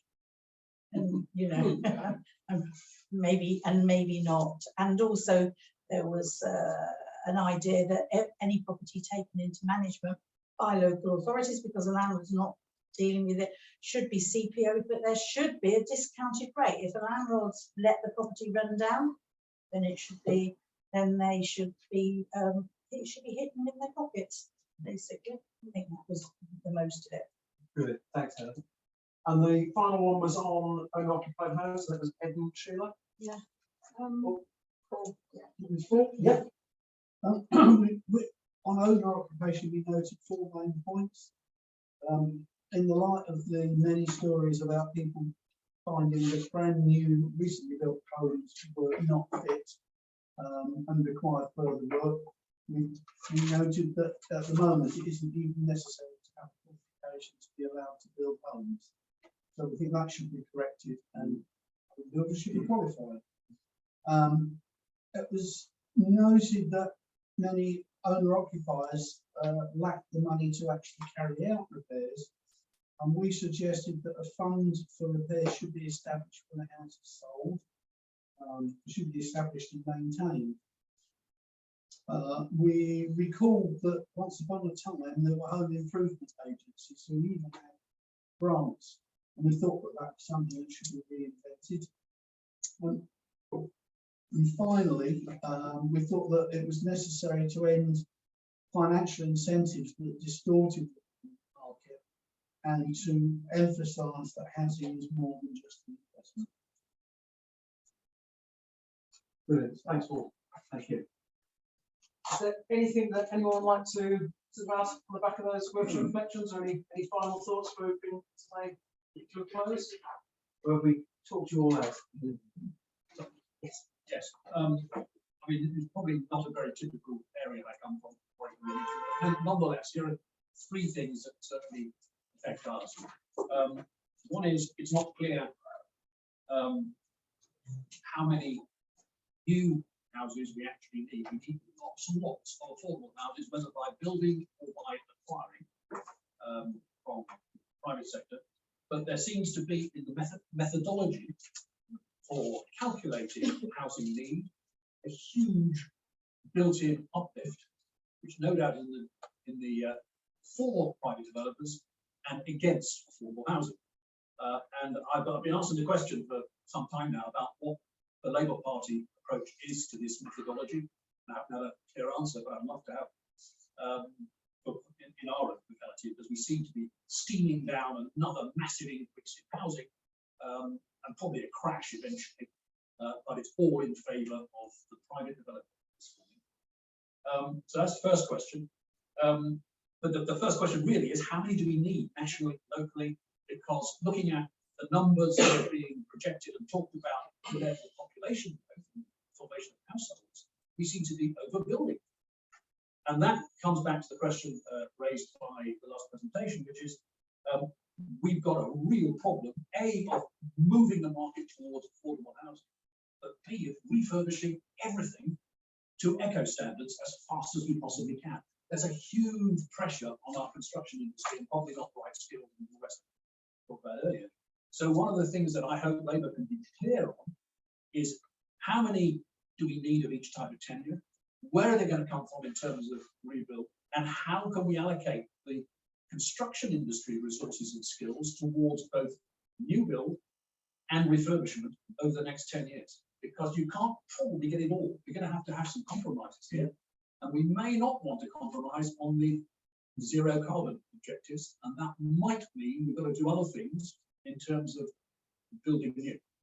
And then one particular hobby horse of mine, which hasn't been raised so far, is I assume that the Labour government will bring in immediately mandatory internal space standards, because we have had thousands of rabbit hutch developments in Warwick, some of which are so small that certainly the council can't take them on when they have Section 106 allocations, because they're too small. They don't meet our standards, which happen to be the national standards we haven't adopted for private developers. And even the housing associations are jibbing at these awful developments. So I hope that the federal government will be in those standards management. And then a final, very controversial question, which has been raised really in other contexts today. How can we afford, how can councils afford the sheer land cost element in new development? We're beginning to build council houses again in Warwick and Leamington. The biggest block is we can't afford the land. So do you think it's possible, perhaps not go out publicly and say so before an election, but could you think it's possible that behind the scenes we could be contemplating bringing in a development land tax, which has been talked about for 140 years and never implemented, so that we can get straight into the coffers of local councils 45–50% of the profit made by converting from agricultural?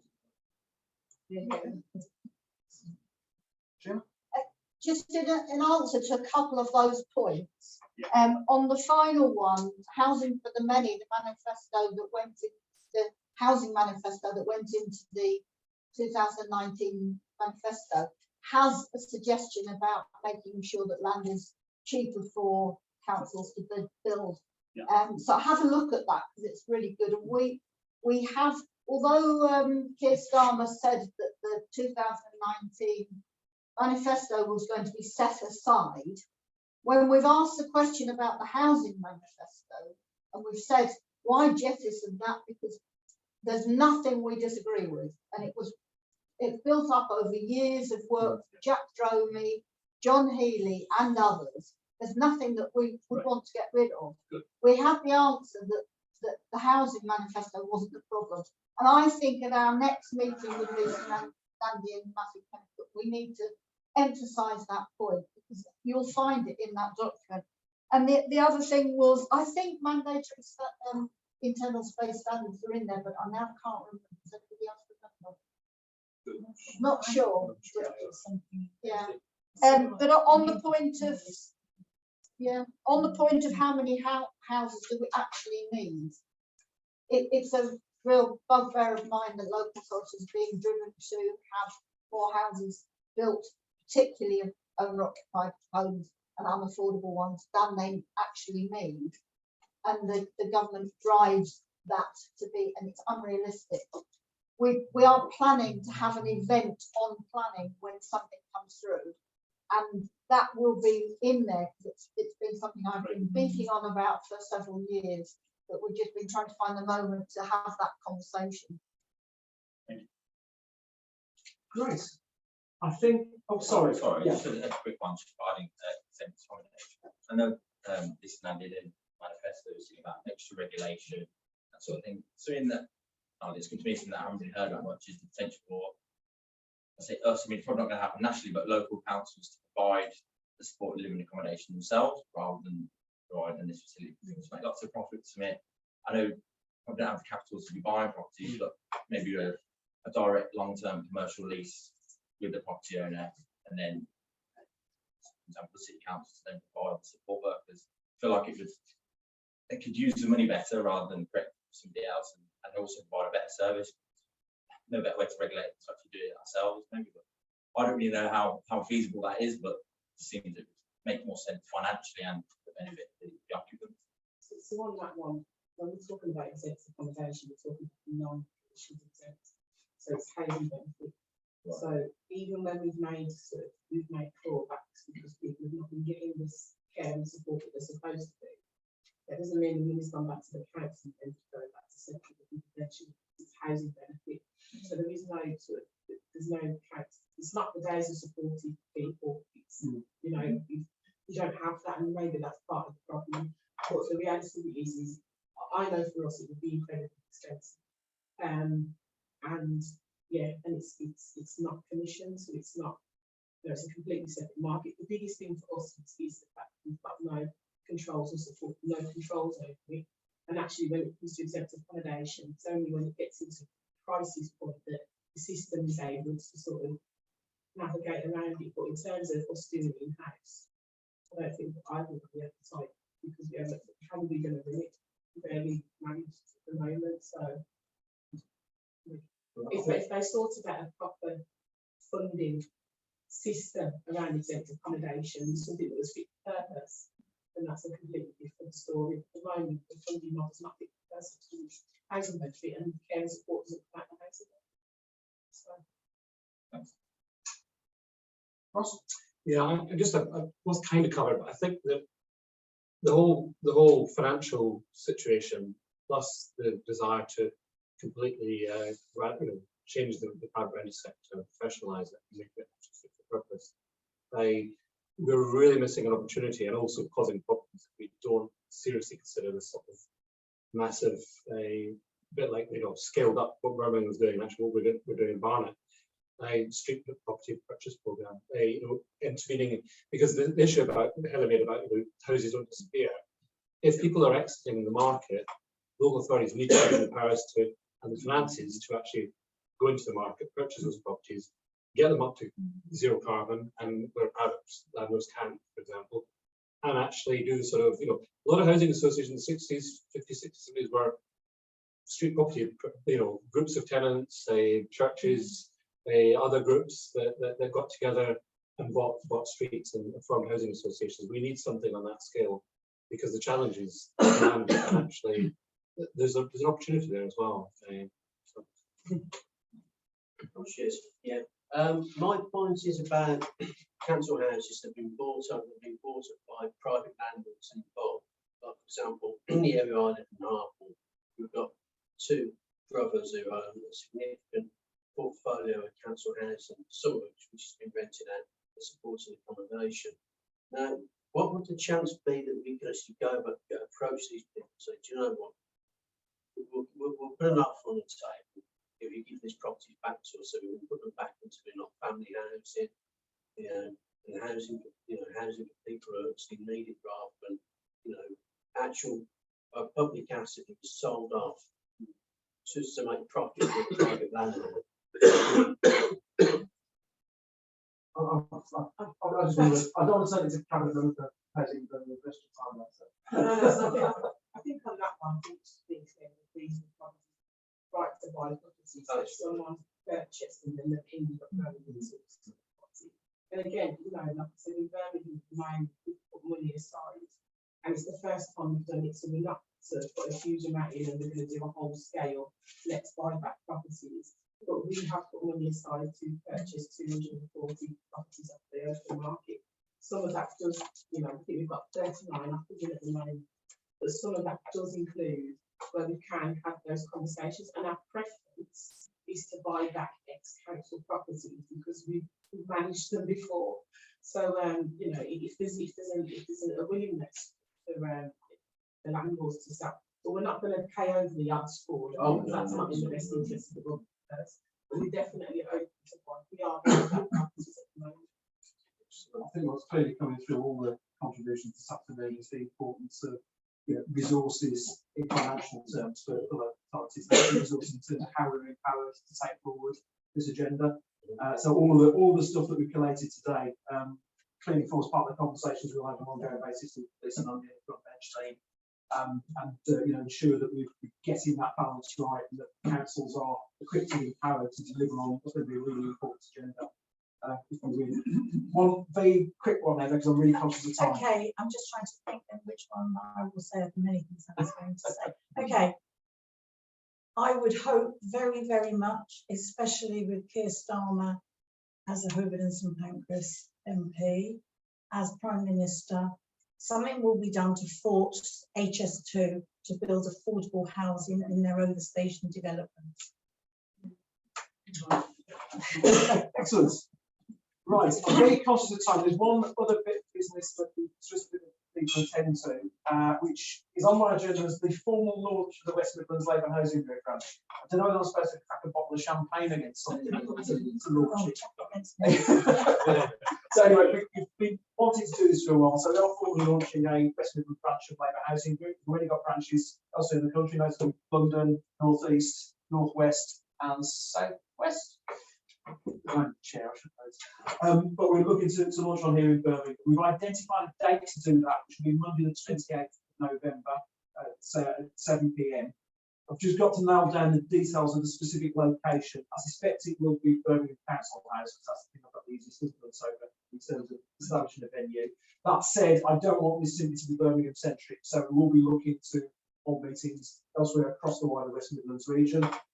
Looking at some old colleagues there. You can definitely come to Saffron. It's easier to park. It's easier to get to.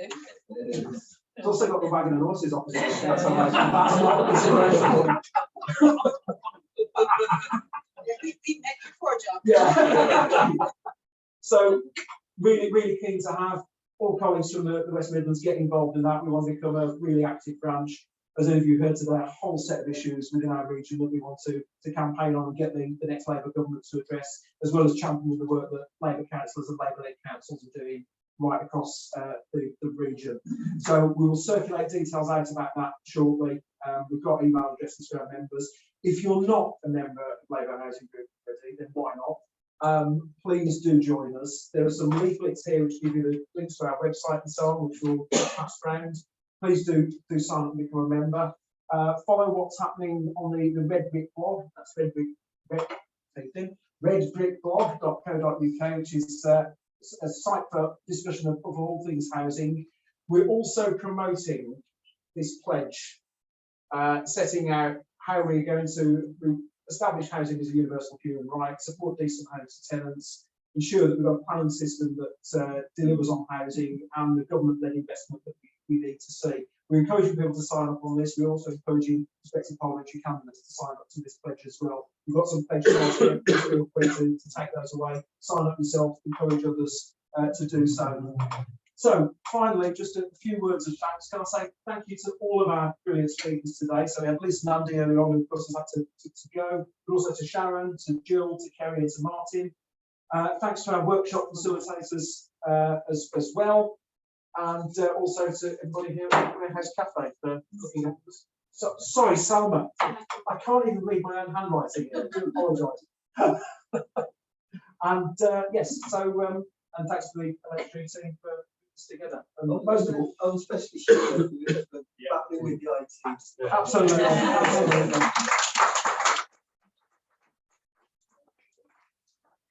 Thank you to all of you and to everybody online for taking part in today's event. Obviously, it's our first hybrid meeting, so there's been a few bumps in the road, but I think it's worked really effectively. And if you're staying around in Birmingham for a bit, please do enjoy our city. Spend your hard-earned there. I've done that for you, you know.